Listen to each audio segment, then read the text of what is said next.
O que a Bíblia diz sobre a vida cristã no lar?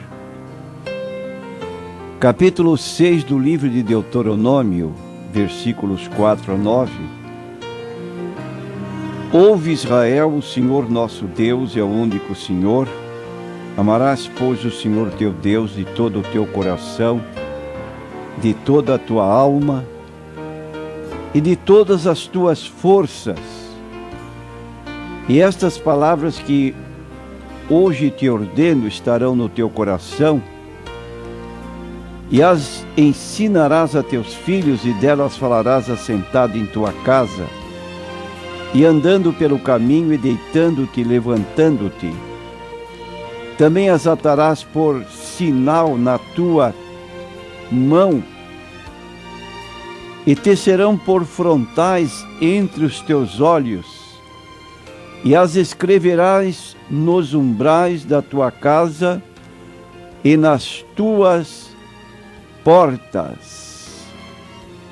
E no livro de Provérbios 22 e versículo 6, nós lemos: educa a criança no caminho em que deve andar, e até quando envelhecer, não se desviará dele. Prezados ouvintes, o lar, podemos acrescentar a escola e mais a igreja, são agências de Deus na formação da pessoa. Disse que 40% do caráter de uma pessoa é formada até os 3 anos de idade. E a parte bíblica que acabei de ler fala da cultura judaica. A cultura judaica tinha o lar como uma escola para a formação integral das crianças. Quando você abre a segunda carta de Paulo a Timóteo, o apóstolo Paulo, que escrevia a esse seu cooperador, que presidia uma igreja na cidade de Éfeso, logo no início da epístola, ele diz assim: trazendo à memória a fé não fingida que em ti há, a qual habitou primeiro em tua avó Lóide e em tua mãe Eunice, e estou certo de que também habita em ti. Então a educação de Timóteo tinha iniciado no lar. A avó passou para a mãe passou para o seu filho, e agora então Timóteo reflete aquele aprendizado que ele havia obtido nos primeiros anos da sua vida, e o apóstolo Paulo então insiste com ele para que persevere. Tu permanece naquilo que aprendeste, e de que foste inteirado, sabendo de quem o tens aprendido. Estas palavras, sabendo de quem o tem aprendido, era uma citação de sua avó e de sua mãe. E que desde a tua meninice sabes as sagradas escrituras, que podem fazer-te sábio para a salvação pela fé que há em Cristo Jesus. Então queremos dizer que a melhor época para ensinar o indivíduo é na infância. E todos nós sabemos que a vara enverga enquanto é verde. Depois de seca, se tentar qualquer envergadura, ela se quebra. Mas perguntamos nos dias que vivemos, que inimigos a família tem? Alguns inimigos da família, mormente no que se refere às crianças, são os veículos de informação. É difícil conversar nos dias presentes com uma criança de 3, 4, 5, 6, 7 anos, porque ela está ligada na televisão, ligada na internet, e qualquer tentativa de tirar a criança destes meios de comunicação é quase impossível. E o pior é que estes meios de divulgação, de entretenimento, incentivam a violência, incentivam a rebeldia, incentivam o desprezo ao lar e por aí afora, de modo que hoje vemos meninos de 12 anos sendo assaltantes, passando por uma cadeia 10 vezes, e como não pode ficar preso, é questão de prender e soltar, e cada vez mais a pessoa se revolta, e aí quando começa a ficar já na sua idade juvenil e por aí afora, adolescente, e mais para frente, ele começa a envolver-se com práticas violentas e tem os seus dias abreviados dessa forma. As drogas oferecidas abertamente nas portas das escolas, crianças sendo traficantes, usadas como aviãozinho, segundo a forma de comunicação, o fumo, o álcool, a maconha, a cola, o crack, a cocaína, o êxtase. Tudo isso são contribuições que nós chamamos inimigos da família. E o principal inimigo da família é o diabo. Segundo as palavras de Jesus, em João capítulo 10, versículo 10, ele veio para matar, roubar e destruir. Por isso, a Bíblia aconselha que tomemos todas as armaduras de Deus para que possamos estar firmes contra as astutas ciladas do diabo.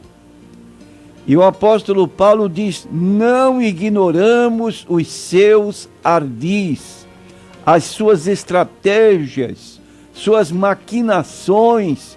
Ele chegou-se para Jesus e ofereceu para Jesus o mundo todo com a sua glória, mostrou-lhe todos os reinos do mundo e disse: tudo é meu, eu darei a quem quiser, tudo será teu se prostrado me adorares. O Senhor Jesus pôde dizer-lhe: vai-te, Satanás, porque ao Senhor teu Deus adorarás e só a Ele servirás. Mas quanto estão abrindo as portas dos seus lares, dos seus corações, e permitem que ele venha matar, roubar e destruir. Para que isto seja evitado, é preciso começar cedo, e isso se faz através do ensino em família. O que nós denominamos o culto doméstico, quando a criança, ao deitar-se, ela cita memorizadamente um texto da Bíblia, ao levantar-se ela cita outro texto da Bíblia, e em seguida os pais orientam esta criança, conduzindo para a casa de Deus, e eles próprios indo também. Como disse o salmista: alegrei-me quando me convidaram, vamos à casa de Deus, vamos à casa do Senhor. E tenhamos presente que para que uma criança seja convencida, sabendo que a criança é muito imitativa, há o exemplo que deve partir dos próprios pais, de modo que a criança naturalmente apreenda, observe e repita, talvez até automaticamente, aquilo que ela ouve em casa. Vós sois o sal da terra, e se o sal for insípido, com que se há de salgar? Para nada mais presta, senão para se lançar fora e ser pisado pelos homens. Vós sois a luz do mundo, não se pode esconder uma cidade edificada sobre um monte. Não se acende a candeia e se coloca debaixo do alqueire, mas no velador e dá luz a todos que estão em casa. Assim resplandeça a vossa luz diante dos homens, para que vejam as vossas boas obras e glorifiquem a vosso Pai que está nos céus. E eu perguntaria a você, meu prezado irmão, que é pai, imagine uma criança ver o seu pai fumando, e ele ouve do seu pai: não fume, meu filho. Mas o exemplo dele é negativo. Ele está fumando. Aquela família que leva para a sua mesa bebida alcoólica, e ali bebe e diz para a sua criança, para o seu filho: meu filho, não beba, meu filho, faz mal, isso é só para adultos. Mas o exemplo paterno, o exemplo do lar, está dando uma orientação diferente.